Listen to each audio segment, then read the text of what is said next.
Welcome back to the starting block. We are wrapping up the first month of the show with a very special interview. We started off things live in Abu Dhabi with a special interview with Binance founder CZ, and we're wrapping up the month with a special interview with Charles Hoskinson. Unfortunately, not live and in person, but next time we'll have to come to the ranch or something like that. Charles, first things first, it's great to have you on the show. How are you? Oh, doing quite well. It's been a very eventful year.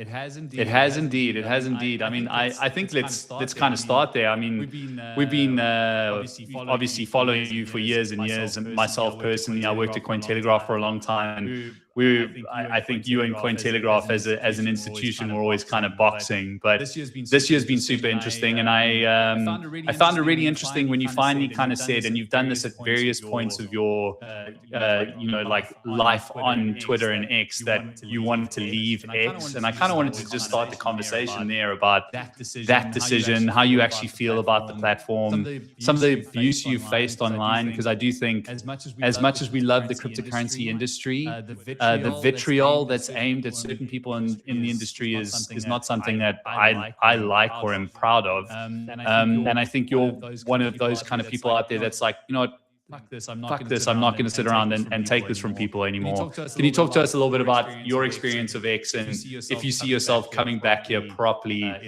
in the future?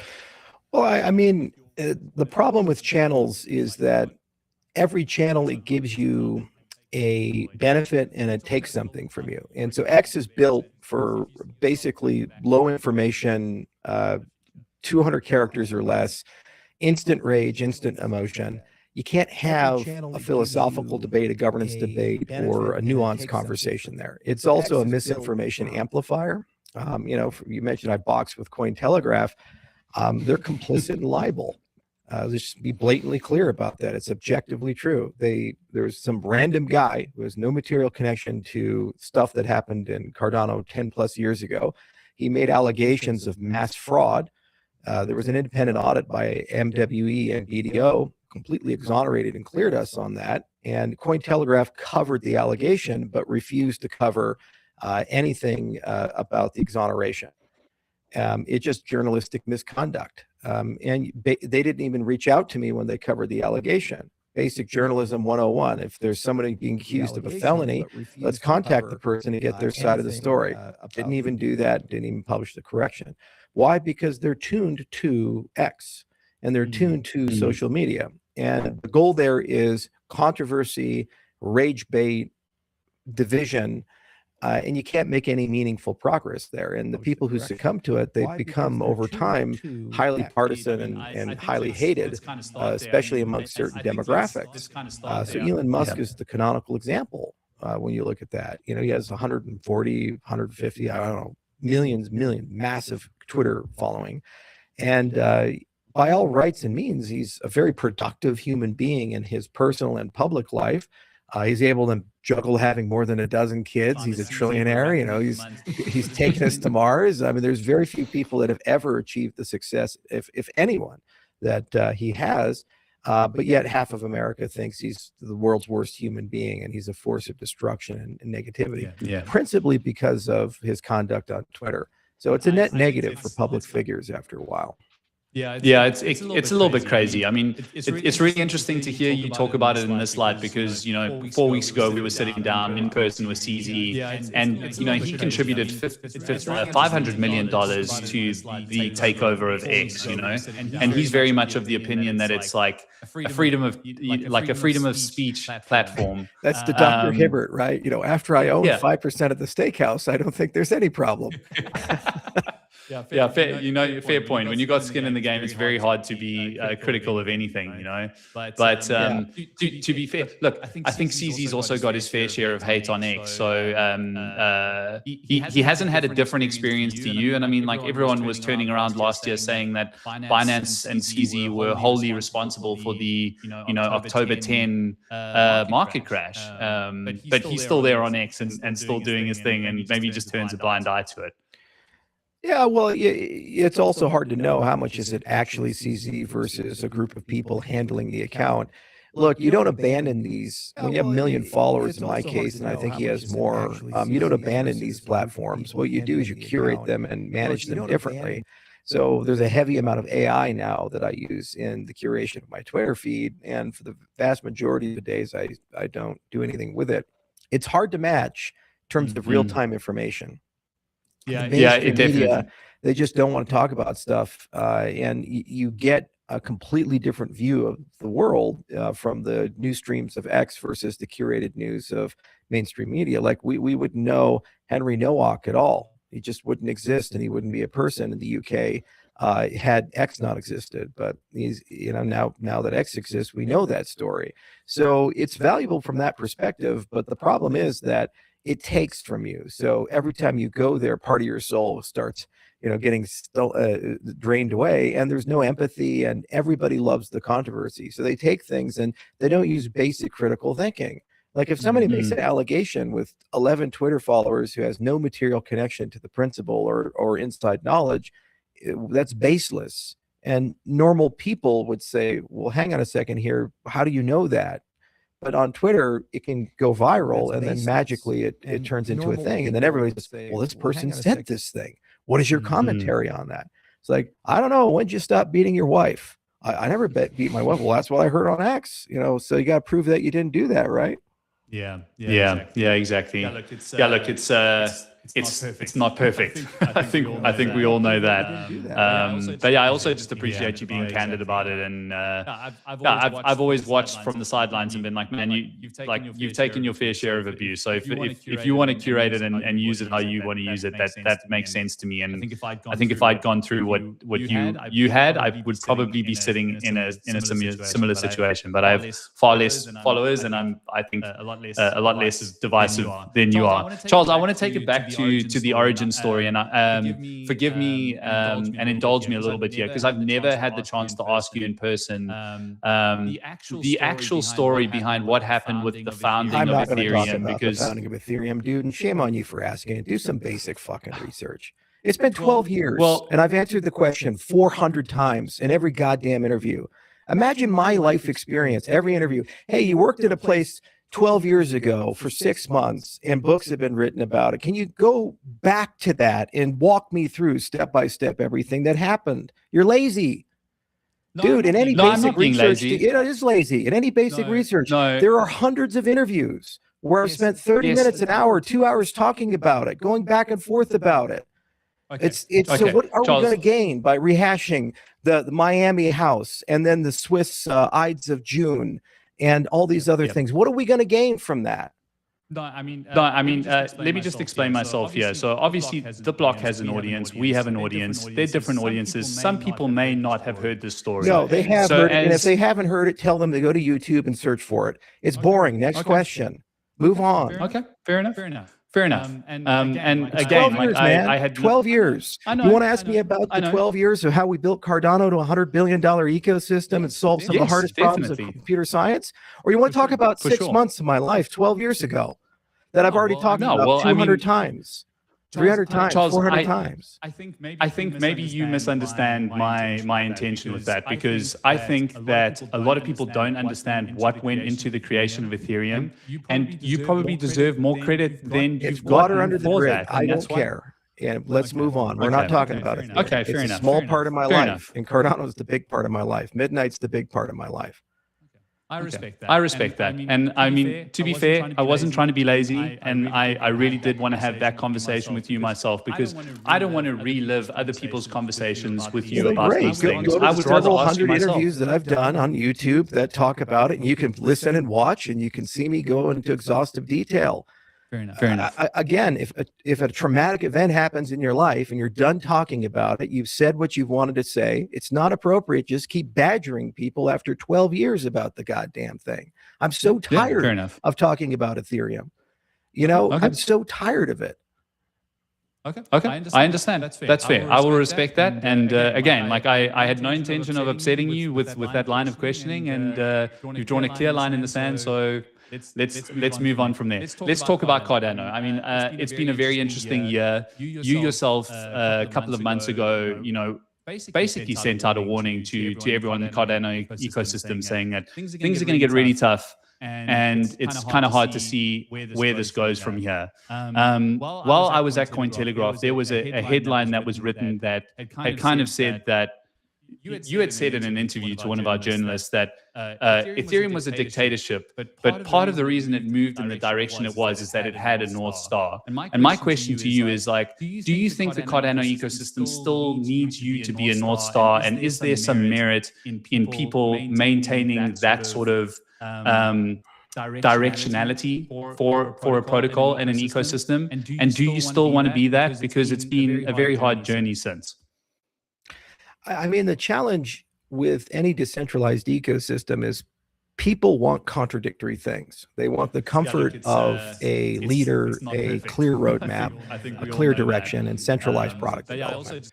But then at the same time, they want total decentralization and nobody's in control. And so Cardano has been the only project outside of, I'd say, Tezos and a handful of others that have tried to figure out a way to square that circle, where what we've done is we built an on-chain governance system, and it took years to do this. We created a constitution, had a constitutional convention. It was an enormous amount of effort. We had people from 50 countries participate.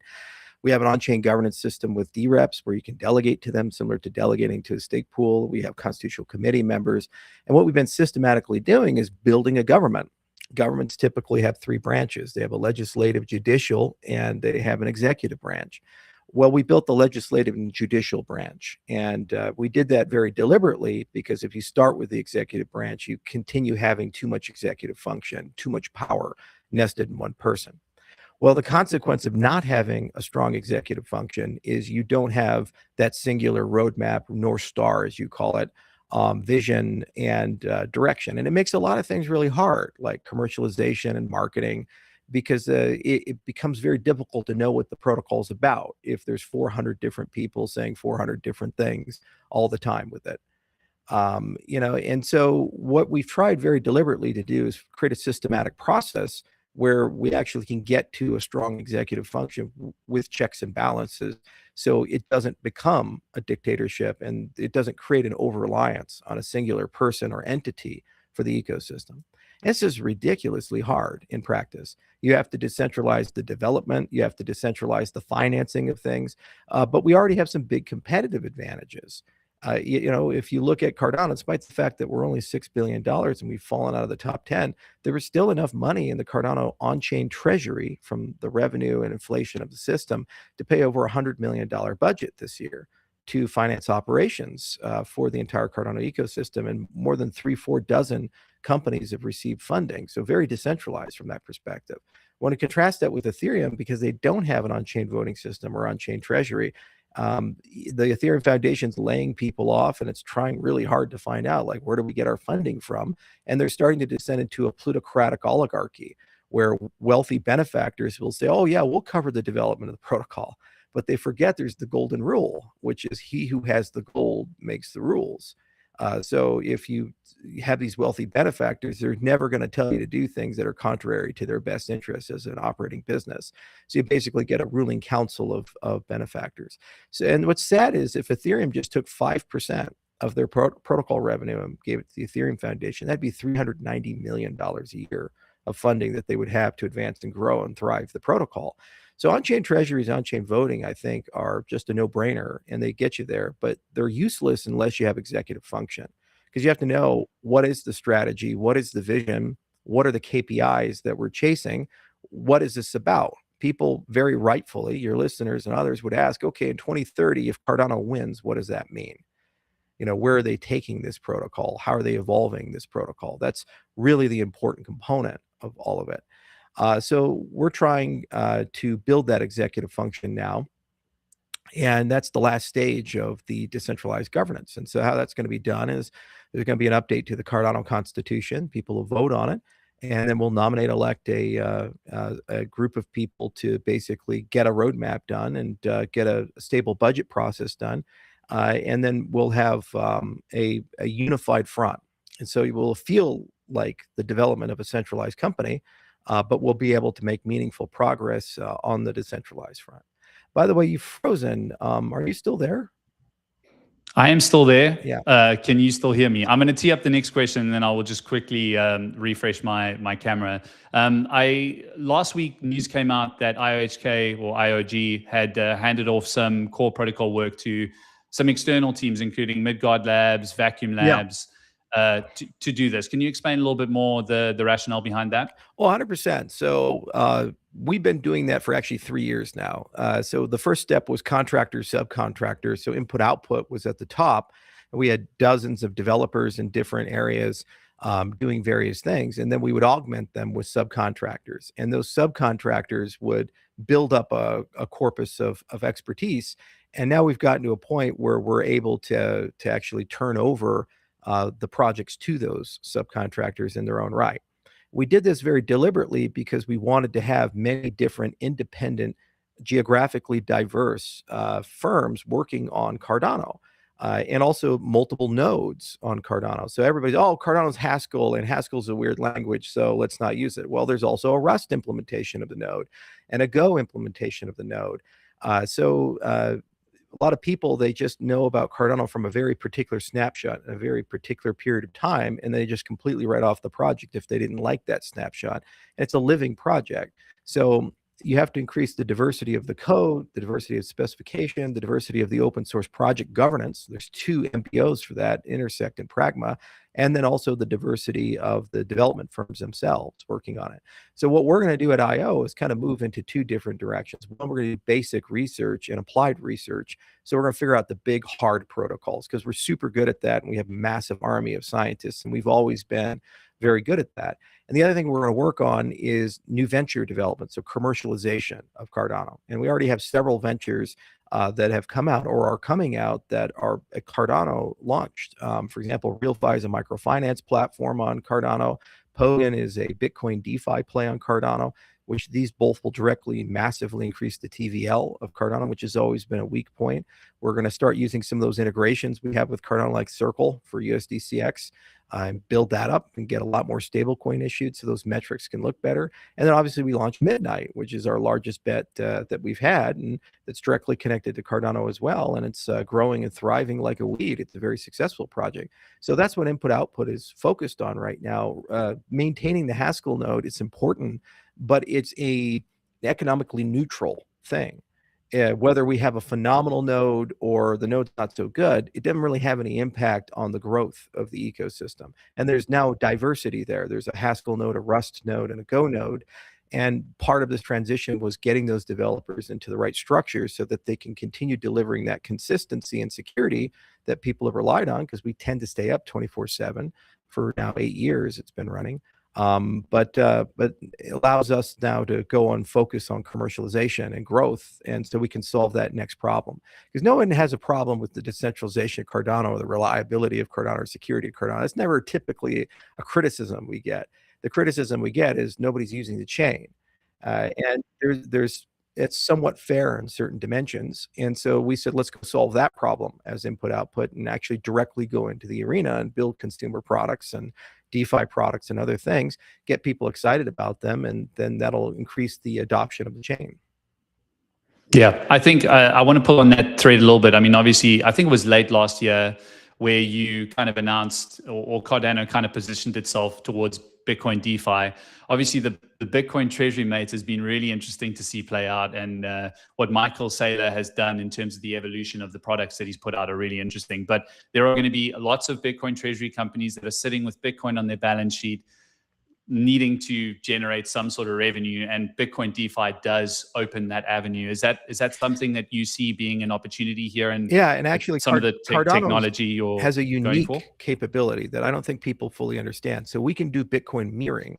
So what we can do, because we're a UTXO system and Bitcoin's a UTXO system, and we figured out the zero knowledge side of it, is that you can take your Bitcoin on Taproot, and through a zero knowledge transaction, you can mirror it into Cardano in a non-custodial way. So you're not using a conventional bridge. Now there's 2 advantages. First, you're in control of that, okay, so it doesn't get hacked. And the second advantage of this is it's tax neutral. You're not creating a new asset, you're mirroring your asset in a non-custodial way somewhere else. So you don't have a tax event when you use that. And there's some jurisdictions that, including the United States potentially, that believe bridging may be a tax event. So you have capital gain or loss whenever you bridge over. We're building those capabilities and have been for a while. And we actually, even some of the people on the core BitVM design work at our research lab. And so we've invented a lot of stuff, and we've been able to actually successfully move Bitcoin from the Bitcoin network into Cardano. Step 2 is giving people the ability to lend their Bitcoin, collateralized lending, to a stable coin. So you have this non-custodial collateralized lending to a stable coin from a non-custodial bridge system, mirroring system. And when you put those two pieces together, then your Bitcoin produces stable coin. Then what you do is you deploy the stable coin into DeFi, and you get a yield. So the idea is that you can just click a button in your Bitcoin wallet if you're a retail user, or you can make a deal if you're an enterprise user or institutional user, and you just basically choose your risk profile for the DeFi you want to be in, and then you start generating passive yield. And what's really cool is then you can convert the yield back into Bitcoin. So then suddenly you start getting like almost like staking rewards. You know, you get payments to your Bitcoin, and the underlying security is the underlying security of the Bitcoin network, not the Cardano network in many cases. So that's a really powerful play, and it's very different from the prior Bitcoin bridges that have been proposed, because they're only about $4.5 billion worth of Bitcoin that is utilized in DeFi at the moment. It's a huge mismatch. You have this $1 trillion ecosystem, and like less than 5% has been deployed in any meaningful way historically in any DeFi protocol. So it's a huge market opportunity if you crack it. And we have a lot of people in the OG Bitcoin space that are extremely excited about the prospect of, especially with Midnight, because they can do this privately. They can lend their Bitcoin to a private stablecoin and then place that private stablecoin in a bunch of yield products. And there's no linkability back to the old Bitcoin. It's pretty exciting. The other thing is security has to be right. Every day there's a fucking bridge hack somewhere, and it's just so frustrating, and we're all tired of it. It happens no matter what ecosystem it is. So you really need somebody who knows what they're doing to build these capabilities and audit these capabilities and make sure that they work. And you really want to anchor as much security as possible to a big network like the Bitcoin network to keep it secure. So the goal right now is get the company out. It's called Pogan. And the next step is to get, some reasonable amount of Bitcoin into the hopper. So probably around $100-200 million worth of it, which by the way is TVL. And and then go and get that deployed, and then walk the ladder up to $1 billion, and then start institutional adoption and create products where they can get reasonable yields on treasury Bitcoin. So, you have a little bit of Bitcoin in your balance sheet, you're a CFO, and you want to find a path to get some yield. Well, you'd like to be in the driver's seat of that, and you can layer it with all kinds of products to manage the risk. And then suddenly it starts generating a nice little return. So you get the appreciation of the Bitcoin, and you get the return on top of that. And it creates a beautiful lending market. It issues stable coins at the same time, because you don't want to sell the Bitcoin. You just want to lend it in a tax neutral way to a stable coin, and then you want to place the stable coin. So Omar Hassan is the CEO of that company. We incubated it in our venture studio. We've been thinking about it for years, and it was more complex than just building a bridge. We wanted to build something that was tax neutral, non-custodial, and ultimately used as much of the security of Bitcoin as possible. And we wanted something where it could scale from an everyday Web3 degen user all the way up to an institution in terms of its design. So we had a lot of fun working with the BitVM side of the house and these other things, and figuring out how to get zero knowledge proofs to work on Bitcoin using Taproot. It was an enormous effort because originally they were horrendously expensive, like thousands of dollars for a single transaction. So obviously that takes out the retail consumer. So we had to get it to a reasonable cost and latency, and we figured out how to do that. We're very excited about it, and it's a product that's coming very soon. Actually, it's just about spin out of input output. And they're getting all the pieces put together, and the technology is nearly done. We're being very methodical with the auditing, because Dr. Claude is so powerful these days. It's pretty scary out there, for anybody deploying public software where everybody can read your code. Claude is brutal. So we're definitely taking it in a systematic way, but we think it's going to be a great product, especially in 2027. I can't help but feel that everything kind of comes back to Bitcoin. I mean, you can see in my studio behind me, I'm a big Bitcoin proponent. And I kind of asked CZ this a few weeks ago, like, at what point did you make a decision to not be like Bitcoin only? And this is kind of actually why I was wanting to ask you that stuff earlier. I'm not going to bring it up again, but obviously, like, when it comes to Bitcoin, what's the hardest thing about getting Bitcoiners on board about what you're trying to do? Because it does seem very genuine, and You want to help Bitcoin grow and unlock functionality, but it's hard to get anyone to do anything like that in the Bitcoin ecosystem. So the problem with Bitcoin, and I was started in Bitcoin. I've been in the industry for 15 years, so I should have retired a long time ago, and I'm just that grumpy old man who's here, and you keep building. But I started with a Bitcoin education project, and back in the day, there was only Bitcoin, and Bitcoin was under $1. No one cared about price because there was no price. You had to be in it for the philosophy because there was no money. We had to pay for our own coffee at the San Jose conference when they first did that in 2013. So Bitcoin. The issue with Bitcoin is it's frozen in time. And it's very difficult to change anything. When we were doing Ethereum in the early days, all the Ethereum core people started in the Bitcoin space, and they left out of frustration. So Vitalik was a Mastercoin Color Coins guy.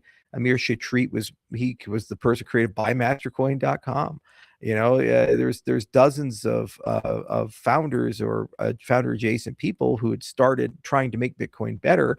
And I had my own blockchain that I built called BitShares, and I was trying to solve the exchange problem. So I built the first DEX with Dan Larimer and the first algorithmic stablecoin. We had BitUSD and the on-chain DEX with it. We wanted these things in Bitcoin, but there was no path forward to make these things work. I mean, it's like hour-long finality window, 7 transactions per second, really expensive for the transactions, no programmability, no user-issued assets. You can't even do basic things like pull payments. So you have a credit card subscription, $29.95 per month. Well, how do you do a pull payment? Can't do it. So you couldn't do all the basic things that you'd need to have a financial operating system. So we were saying contradictory things in the Bitcoin space. We're saying Bitcoin is the standard, and Bitcoin's going to take over the world, and Bitcoin's going to replace the banks, and Bitcoin's going to do all these things. But you can't even do something as simple as credit. And you can't even do something as simple as issuing your own asset, and you have no value stability. And so we're like, well, there's a mismatch here. And we tried for 2 years as an ecosystem to build overlay protocols that could fix that, but there was no appetite to evolve Bitcoin to accommodate the overlay protocols. If the programming model of Bitcoin script was just expanded a little bit to what Russell has created at Blockstream with simplicity, probably Ethereum didn't exist. All the people would have stayed there and they would have put some things in, but there's no appetite to evolve this. And the evolution happens every 5 years. So you get SegWit, then you get Taproot. Well, now with Taproot, there's enough programmability that you can do all the interesting things somewhere else. But we've never lost the recognition that Bitcoin has 550 million holders. It has a great brand. It's a very stable asset. And if you want to create a currency, you typically do it from commodity money. So you gold-backed dollars, right? So you can create Bitcoin-backed assets. And when you create Bitcoin-backed assets, they feel like they ought to be more stable and secure. So I'm neutral to all of it. Cardano is in many ways a spiritual successor. It reflects correcting a lot of things that I think that Satoshi couldn't get around to because of expertise or time, but was directionally moving there. And had he stayed around, would have flirted with, and as the founder would have the power to actually implement those things. Like we took UTXO and we fixed it. We turned it to extended UTXO to make it programmable. But also we recognized, because I was around during the inflation bug, there was a time when billions of Bitcoin were actually printed out of thin air because of an inflation bug back in 2010. And it scared everybody in the core development of Bitcoin. So they decided never to change that. It's just like Bitcoin script can never be touched. So by doing Plutus and all the other things we did for the programming model of Cardano, we kind of fixed those types of issues and made sure they wouldn't happen. So if you look at extended UTXO and Plutus now, to me, it feels like an evolution of where Satoshi started. Color coins, our asset issuance standard is an evolution of the color coins standard. So when you look at Cardano native assets, they work in many of the same ways. It's just the color kernels are built into the blockchain itself and recognized that way. Hydra is kind of a spiritual successor of Lightning. And we added all these things into Cardano to basically make it efficient. But now you have that channel isomorphism that the Lightning people have always been chasing. So you can do smart contracts and payments, and you get all these super high performance capabilities. So it's been really a lot of fun to kind of take the original Bitcoin roadmap and push it in a certain direction. But then there's this other roadmap, Ethereum, and they've always been kind of evolving in their own way, and they're a very different project. And we kind of sit in the middle between the two. And so on one hand, are we better Bitcoin, or on the other hand, are we like the world computer or the world financial operating system like Ethereum? And that identity has always been challenging for us because there's different things you do. So my compromise was the partner chains model with Cardano, where you can embed other networks on top of Cardano, and they can have their own consensus and network and transaction logic.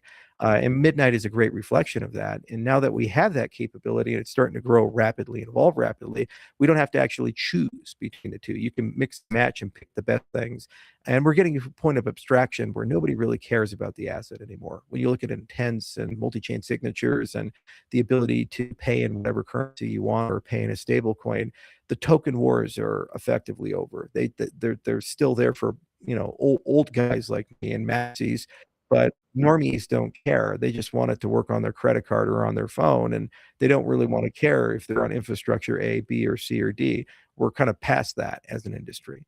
But Bitcoin, the reason it doesn't change is it became a religion. And when it became a religion, I lost all interest in trying to influence and grow it. We couldn't even, because we have one of the largest research groups in the world, and we still do proof of work research, we created something called NEPA-POWs, non-interactive proofs of proof of work. And it basically is the mathematical primitive to solve the sidechains issue for Bitcoin. We couldn't get it into Bitcoin. And even though it doesn't require anything, it doesn't require a hard fork or any of this other stuff, it's very easy to push in the same way they pushed in Taproot. And it would massively improve the light client experience, massively improve Lightning, massively improve everything else. And it's an emergent property of proof of work. You notice that certain blocks that are made are more rare than other blocks, and you can use that to create a recursive structure to prove the history of Bitcoin in a logarithmically scaled way. So very, very small proofs. So we're like, wow, there's this amazing property that Bitcoin already has. Can you just make Bitcoin aware that it has this property so then you can use it for all these incredible applications? And there was absolutely no appetite to adopt that BIP. So when you have an environment where all external ideas are rejected, everything but Bitcoin's a shitcoin, and it's become almost a quasi-religion, it's not a place for innovation. It really isn't. So we look at it from afar, and you know, we do our part in Bitcoin, DeFi, and Cardano, but we don't try to get involved at all in any of the governance or ideas to fix problems, especially this coming quantum apocalypse that it's going to steal all of Satoshi's coins and all the dead Bitcoin and these types of things. It's a huge issue for them, and we have solutions for it. They're not very good, but you know, at least we have some ideas. But we don't even get involved in the conversation because there's no benefit. It's a dead cause. Yes. I don't really want to go down the BIP 110 route, or even like ask if you're following along with a lot of the sort of big narratives in the Bitcoin industry. But I'd like, since you mentioned the quantum threat, I had a great conversation with Pierre Richard a few months ago, and he kind of said to me that maybe it's a good thing that if we get quantum computers and they do bring Satoshi's coins back onto the market, that finally we unlock the full total of Bitcoin that'll ever be created. And maybe it's not such a bad thing that another million Bitcoin are available to everyone, because it might help it move on and kind of reach some sort of goal, as peer-to-peer electronic money. Well, I mean, what's your core thought on philosophy of Bitcoin is you are your own bank and you can safely self-custody. And if a flaw exists where an external person can steal your funds that you're self-custodying, it functionally destroys the entire value proposition of Bitcoin. There's really two anchors to Bitcoin. One is there's only ever going to be 21 million Bitcoin, and there's a deflationary monetary policy. So if people adopt it, it gets naturally more valuable over time. So it's basically the gold argument, finiteness. And then the other argument is self-custody and self-control. So this is a foundational existential thing. And most people, when they're looking at it, say, is this a viable money system? Part of this is saying, when a threat emerges, is the system capable of clearing that threat? What made Bitcoin so strong is it survived external threats. It survived China banning it, Mt. Gox collapsing, the collapse of Silk Road, and hundreds of events throughout the years, including the loss of its founder. So quantum computers are yet another threat. There's an expectation that somehow Bitcoin's just going to figure it out, and the crown jewels of Bitcoin will be protected. If Bitcoin's governance is such that it's impossible to actually make meaningful progress, or they compromise the core reason to use Bitcoin, I don't think Bitcoin's going to stay as the #1 cryptocurrency. You're going to have to move somewhere else. And, this is why I put governance on Cardano, because every now and then you come into a deeply philosophical and uncomfortable question, and it's really hard to decide that. And you don't want it to be decided in some random ad hoc way or decided by powerful people behind the scenes, like a Mike Saylor and a BlackRock. You want it to be decided out in the open as a society as a whole. So with Cardano, we're going to have to make some decisions about what to do with quantum vulnerable infrastructure. And if there needs to be a migration, we can have a vote, and then there could be an on-chain function to do that. And we can hard fork in a particular direction. We've done 11 hard forks in Cardano, and they're all seamless. Whereas Bitcoin, there's no governance system to converge to a decision what to do, whether to freeze assets, steal coins, just leave it as it is and let them be stolen and recycled, through the system. It's really hard. The other thing is there's no way to get rid of legacy bad decisions. There's a multi-sig bug in Bitcoin script that can never fix. Greedy mining is a thing with proof of work. There's hundreds of figured out bugs and issues in the software that would require a hard fork to resolve. And if you say our policy is never hard fork, well, then what you're basically saying is you forever have to live with the mistakes of a single person. Could you imagine, a governance system that works that way? Like George Washington screwed something up in 1789, and then I'm sorry, man, you just got to live with what George did. We can never change it. That feels fundamentally anti-human. Because humans are about progress. We grow, we get smarter, we get wiser. We realize that maybe the opinions of our fathers and grandfathers were not as good as they should have been, and we are going to be better than them. So saying you're going to have a money system where you can never change anything with it, that's like saying gold, you're only ever allowed to use it for jewelry. You can find all the time new use cases for stuff. Oh, we're going to use it for this radiation shield, or we're going to use it for fusion. We're going to use it for this or that. Well, that's cool that we figured out a new use case for it. Well, if the problem with Bitcoin is every time you figure out a new use case, they ban it. They say, oh, well, we can't have runes and ordinals on Bitcoin. This is toxic waste and it's destroying the protocol, or we shouldn't connect Bitcoin to layer 2s, or we shouldn't do this, or we shouldn't do that, because it wasn't Satoshi's intent. It's crazy, man. Yeah. That's why it's a long game. And people say, well, you haven't won, you lost, your TVL is low or the market cap's low. It's like, guys, widen the horizon. And in 5 or 10 years, facts and circumstances change. And really what matters are the principles behind it. Is it recursively self-improving? Does it get more decentralized over time? Does it get more feature-rich and capable over time? And can it recover from mistakes, whether they be roadmap or software issues or hacks? And can it survive the death of its founders? These are basic things you look for. And if the answer is yes, if you come back in 10 years, you have an exponentially stronger and better ecosystem. If the answer is no, you have a stagnant ecosystem that eventually loses all of its people. Yeah, for sure. Look, I wanted to pull on the thread on Midnight and just get your thoughts on the overall sort of privacy and confidentiality arc in the industry. You've got newcomers to the market like Canton that have strong ties to TradFi, Wall Street money, that are already knocking on those doors, and you've gone and built Midnight.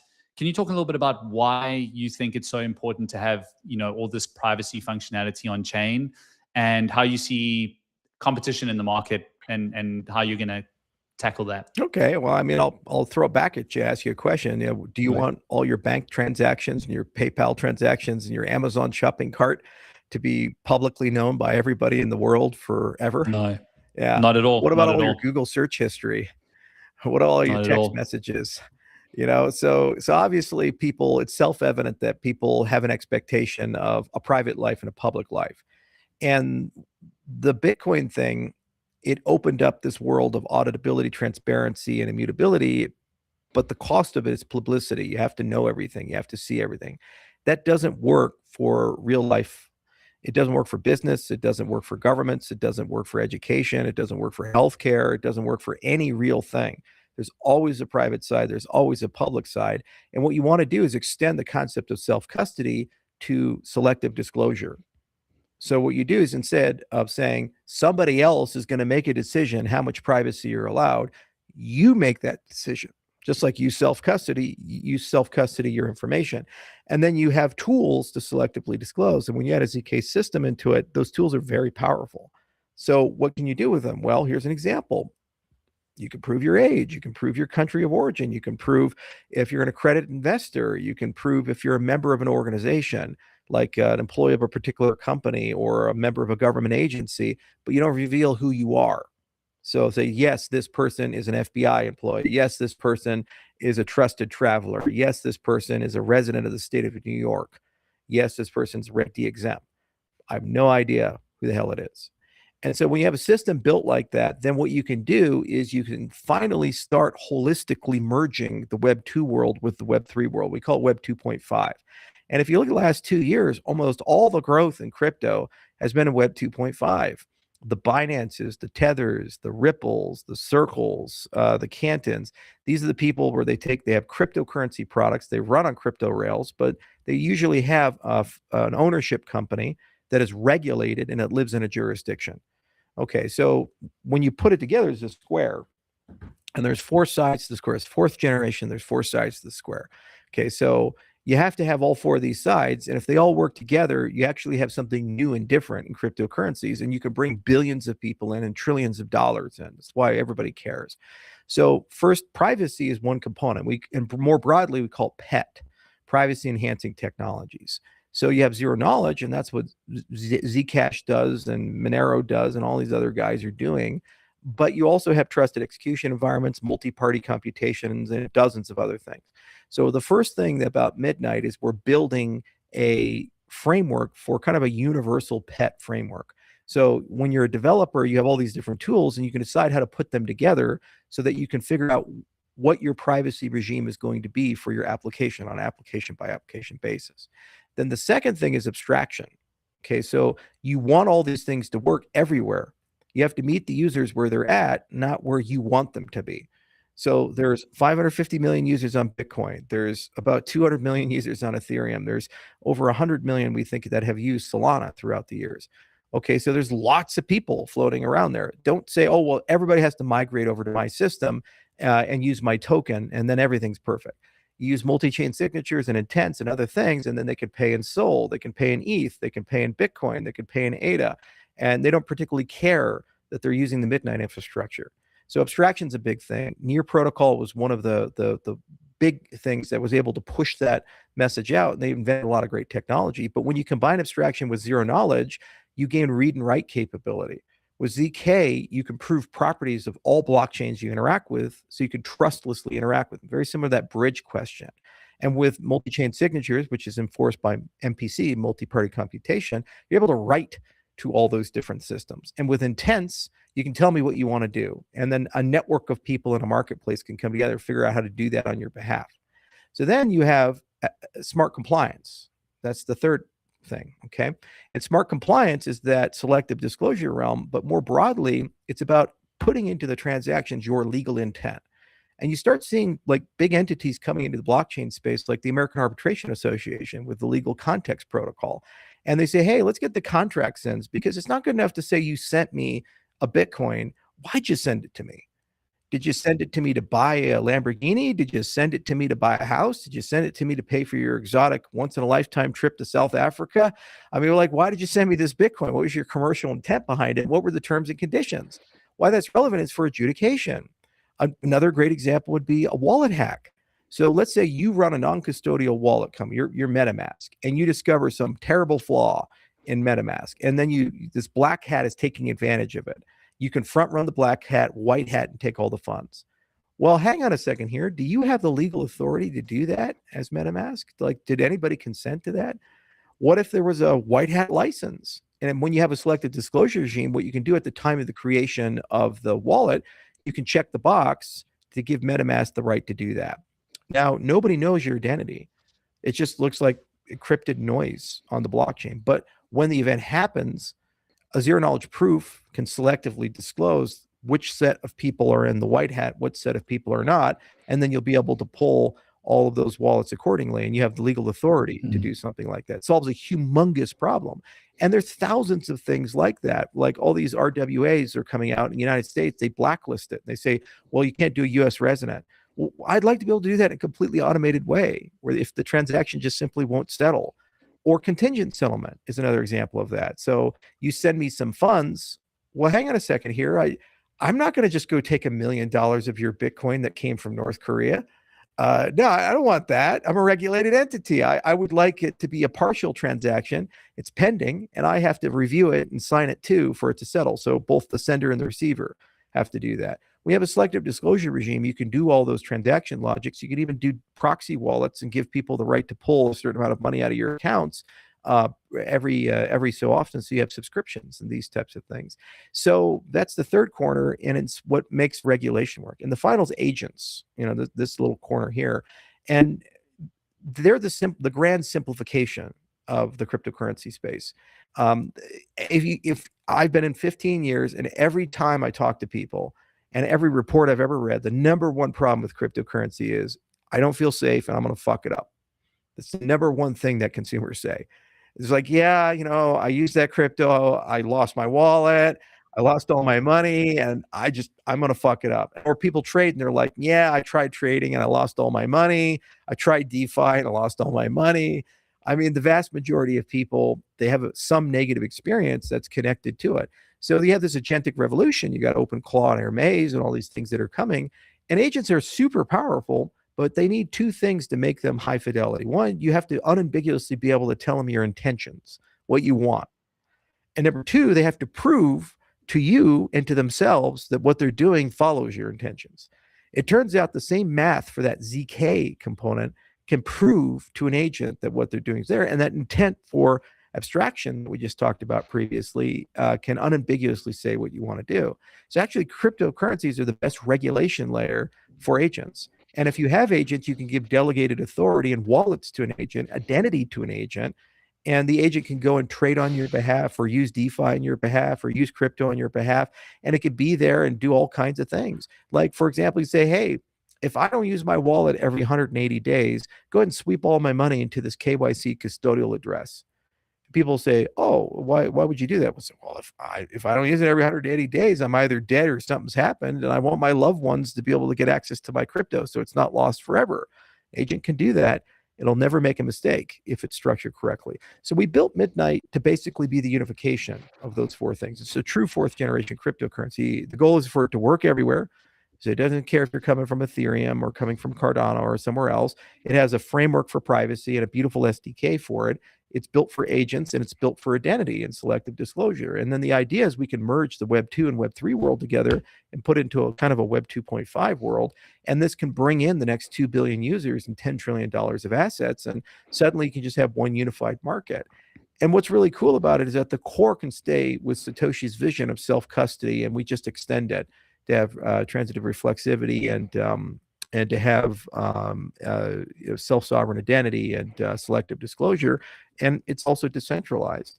All these other networks, what they're doing, because they want to trade regulated products, is they're actually putting at the node level invitation only and OFAC compliance and all these other things. They're basically creating a club, and they audit the mempools and everything, and they decide who's there or not, and they put escrow keys inside the system so a certain special group of people can unblind all the transactions. You can't do that. It's not private, because then who gets to see it? China, United States. There's some nation state gets to see it, and then everybody else doesn't want to use it. You got to have open infrastructure, and it has to follow those principles of decentralization. And you allow basically sovereign subnets to form within it. And they have their own terms and logic at the subnet or DApp level, and they can do all these selective disclosure and invitation only things, and they're held up by an open protocol. So it's been the most complex thing we've ever done, because this is the hardest technology to work with, but it's time has come. Folding and recursion are here. The proof efficiency is here. The AI revolution has massively simplified a lot of stuff for us. And then ultimately the identity standards caught up. We can create a single passport that unifies identity and wallets. You're in control of it. And then you can just use it to build a web of trust and prove all kinds of properties about things. And then once you have that, you can make cryptocurrencies safer and much easier to use. And then products like insurance can come in for insuring wallets and insuring bridges. And you can have hundreds of new DeFi products that come in, and they can trade everywhere. They can be on Hyperliquid or Solana or Bitcoin or wherever, and Midnight can be kind of that coordination and orchestration layer to get you where you need to go. And it's nobody's business that you're doing these things. Are you dedicating most of your time to Midnight at the moment? Like, is that like most of your hours in a day? No, I mean, I work like 12-hour days. And so I tend to work like 4 to 6 hours a day on Midnight. I read a lot of code for Midnight. It's like thousands of commits. I'm right now working on actually a database for Midnight called Umbra DB. So I, there's a lot I do for Midnight, and I'm very deeply involved in the product development, the roadmap, and some of the foundational technology.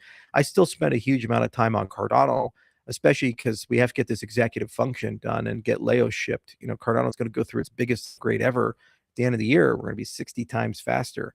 So it's a huge, huge lift, and we can't just be asleep at the wheel for that. And remember, we're also a venture studio. So we have RealFi and Pogan. Probably our most exciting product is Midnight City. That's an agentic civilization that we created that we're using the Midnight blockchain for. And it's super cool. You create your own agent, and they just go about and do their own thing. Eventually, they'll form their own government and religion, and it's completely autonomous. And so you just come back, and crazy things have happened. So if you go to midnight.city, you can see the madness there. So we really enjoy that. And then I also have companies outside of the blockchain space. I have a bison ranch up in Wyoming, and I also have another company that does synthetic biology, and we've been genetically engineering plants to do some certain things. We'll be able to finally announce that probably this year, and it's going to be super exciting and mind-blowing for people. And do a lot of work in healthcare as well. So it's a busy life, but Midnight is probably the biggest time commitment of all the things right now, because we're in that golden year between when the mainnet has launched and when the product market fit solidifies, and everybody's starting to realize that it's something real, and they're starting to realize it's not a Cardano thing per se. It's like, oh, it's just a Cardano project, whatever. It's actually this big thing for everybody, including Cardano. And its whole point is to work with Hyperliquid and Ethereum and Solana, Avalanche and BNB and many other places, and to bring these capabilities to the industry as a whole and make them simple and safe for people to use. In fact, our tagline is "Midnight fixes it." If I have this terrible problem, Midnight fixes that. Like, we want to be that annoying guy.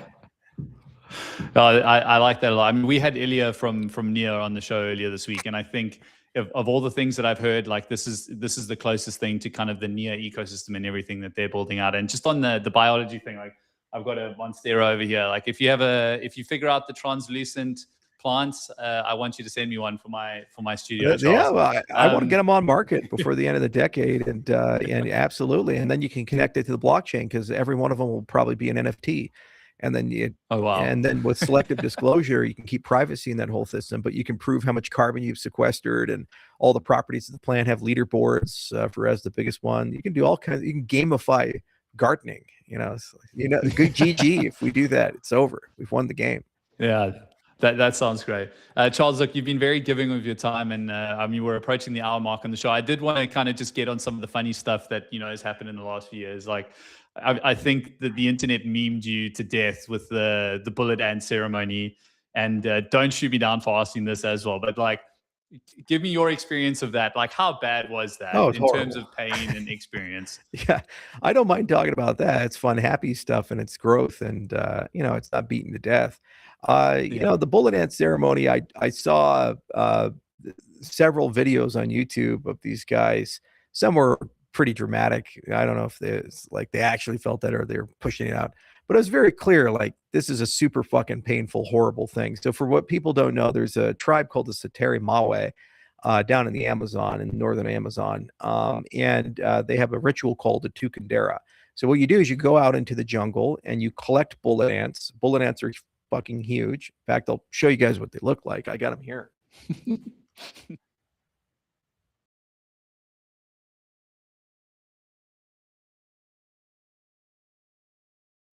Yeah, so these are actual bullet ants, and so you guys can kind of see how big they are. Yeah, so they're just fucking huge. So you go out and collect them. They live in these hives that are connected to trees. So you go and you tap the tree, and then if they all start coming out and try to kill you, then that's a bullet ant hive.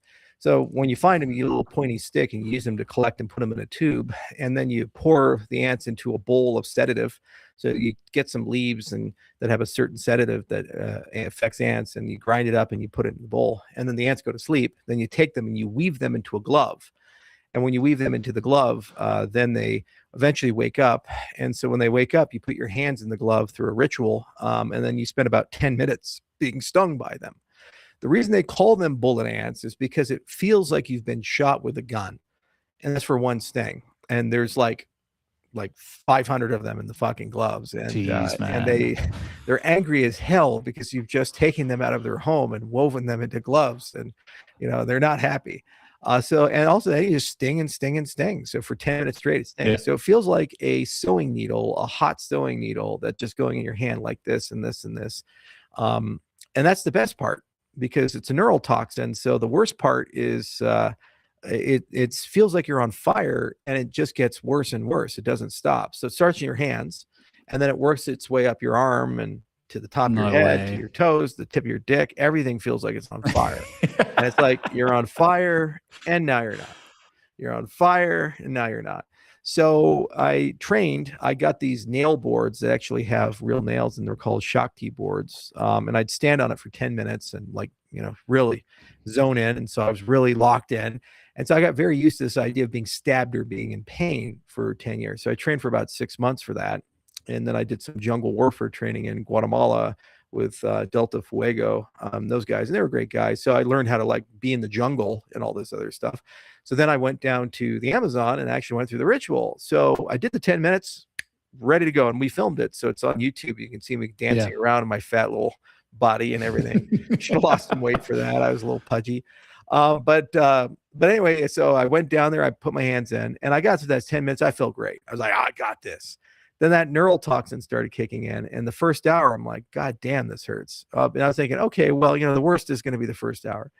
I was wrong. The second hour, it's much worse. I was like, oh, this is so bad. Okay. Then the third hour, it's worse than the second hour. And I say, this got to stop. It's like a sound that's getting louder and louder and louder and louder. And then eventually it gets so loud you can't hear. And so then we went back to the boat and we just started drinking, and we got shit-faced drunk. So this will solve the problem. And it helped a bit, but it took about 7 hours before it reached its peak, and then it gradually deteriorated throughout the day. So it was real tough. The pain was real bad. But the next day I woke up and I felt like I was fucking Ant-Man. Jungle powers, man. I had an incredibly enhanced sense of smell, sense of sight.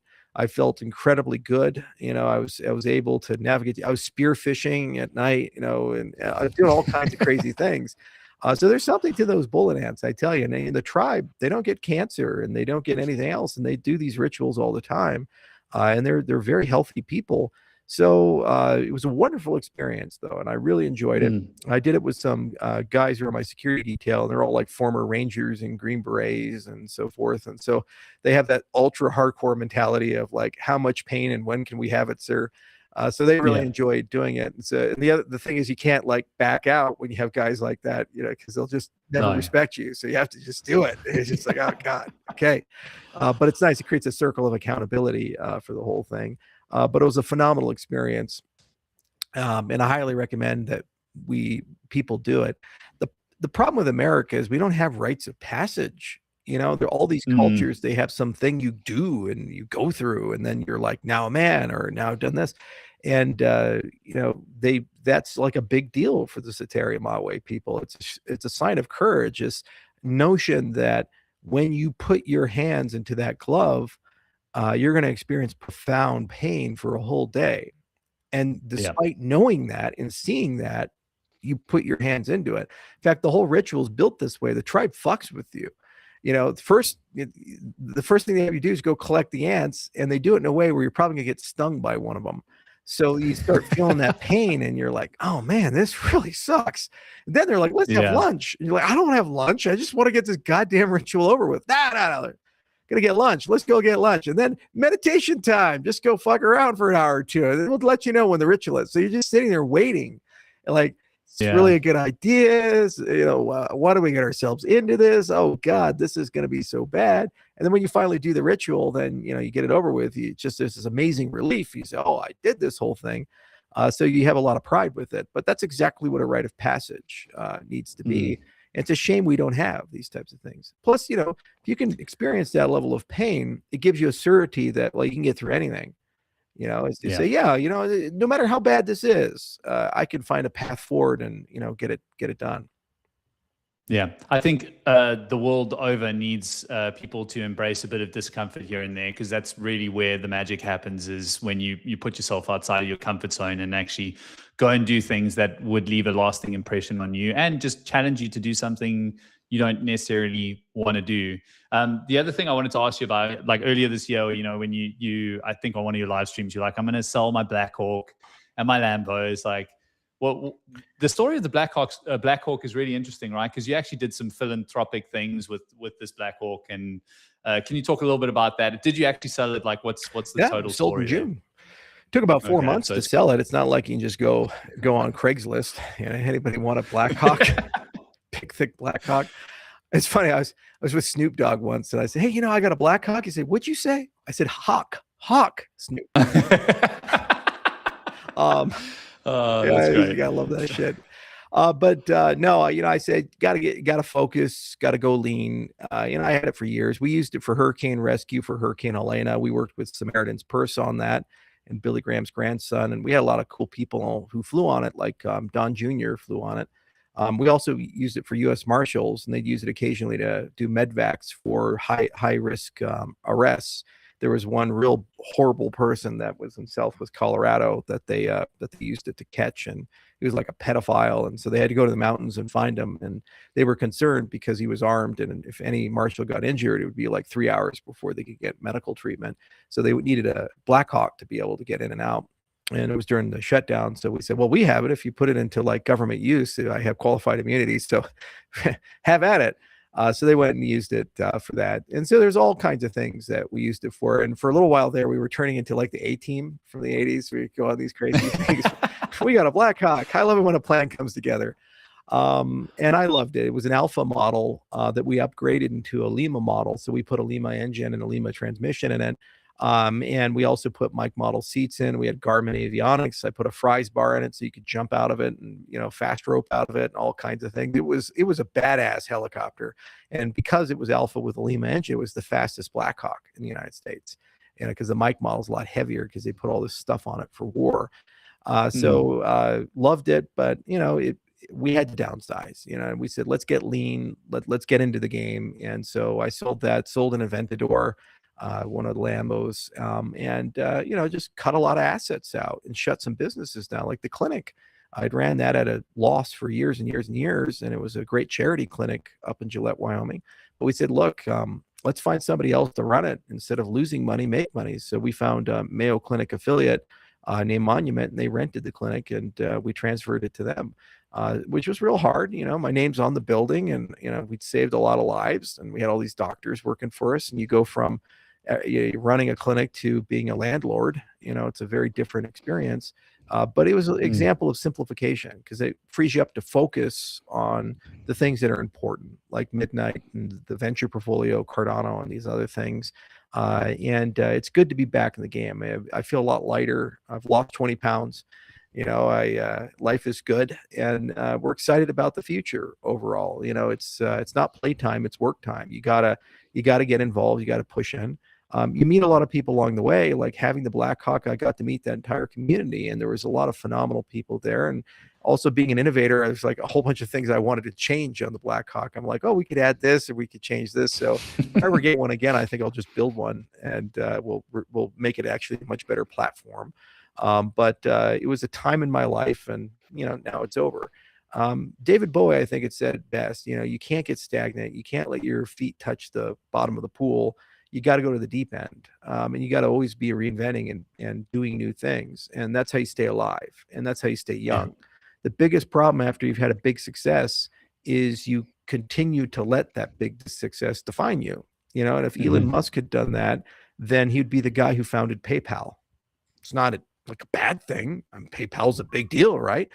but it's not Tesla and SpaceX and all this other stuff, right? So he had to take a huge risk, and he went from PayPal to these things, and Tesla was 11 hours away from bankruptcy in 2008.